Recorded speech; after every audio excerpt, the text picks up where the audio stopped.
I don't know if we executed it perfectly, but one of the things we always say the last couple of years, it doesn't have to be perfect to end up with the result. And, we definitely had some things that weren't perfect today, but, people just kept fighting. Hannah said she moved a little too early when she got into third.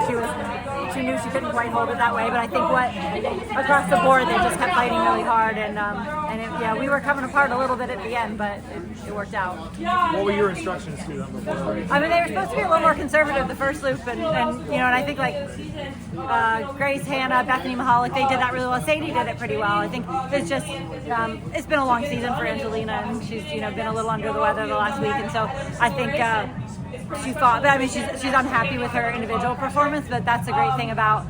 She can have a season where she's 9th in the world and then come and have a race that's not perfect but still be on a national championship team. So I know she's happy about that. Was that worrying you at all? Because the gap was shrinking that last Yeah, definitely, yeah. And I could tell I was about, 400 out, and I could tell Ange didn't feel good. But I know one thing, she'll just always fight till the end, and she did. So, it was definitely shrinking, and BYU ran a great race. And, they've been here before, and so, I kind of looked at what they had done before, and they moved up really well at the earlier meets. It was just, those meets weren't all that deep, so it was hard to tell if that really worked in this situation, but I think it did. I haven't really gone through and looked at the results, but 2023, you win a third straight title, you lose a number of the key components. Now, already 2 years later, you've rebuilt and you got a number of national titles. How do you do it? I don't know, but I hope I can keep them all again. I mean, technically, everyone in our scoring group could be back, so, sometimes it's, you get to 5th years and things like that, and it's a long time in the college system, but, one good thing about a lot of the new rules is it does allow people to stay in the college system a little bit longer, and I really, really believe you don't get this experience anywhere else. All of our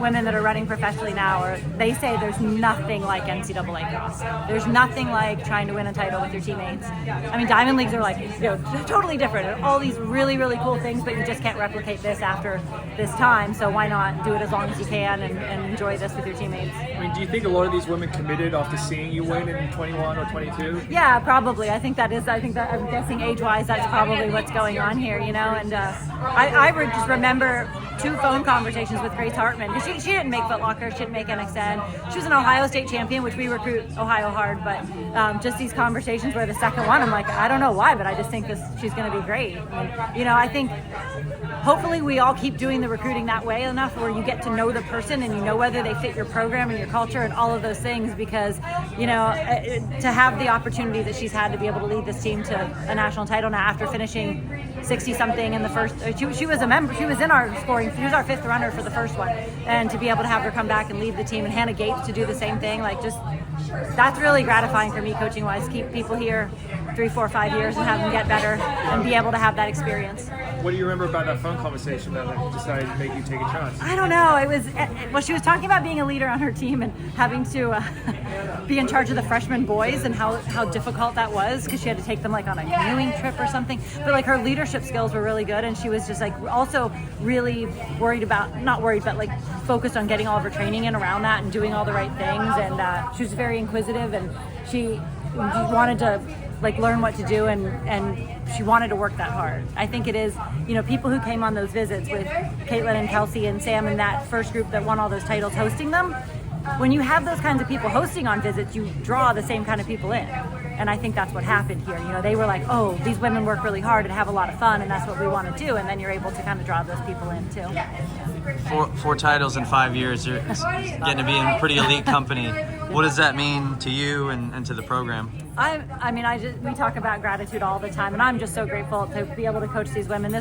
We definitely did have some challenges, coming into the season, and Grace didn't have a perfect build up, and coming off of Worlds and all those things, and them being able to focus on what they need to do and just trust the process and do that, and it's such a great example for the younger women. We did bring 11 people here. We do always say too, it's not just the 7 people lining up that day. The program is a lot bigger than that. It is the people that came before you and the people that will come after you, and this group's just doing a fantastic job with being the leaders we want to attract the people we want to be here too.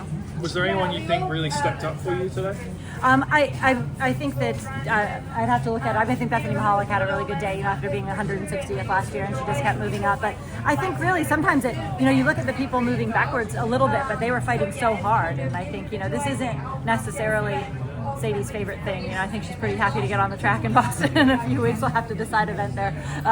But you know, she was a person that maybe didn't have the best days at NXNs when she ran them, and I think she just stayed in there. She never really went backwards, fought hard. So I think that was huge for us. You know, Hannah Hicks had some races she wasn't happy with at Nutty Comb and those kinds of things, and she really like recentered herself and got herself back into it, and just focused on what she needed to do instead of letting the outside noise in. So I think a lot.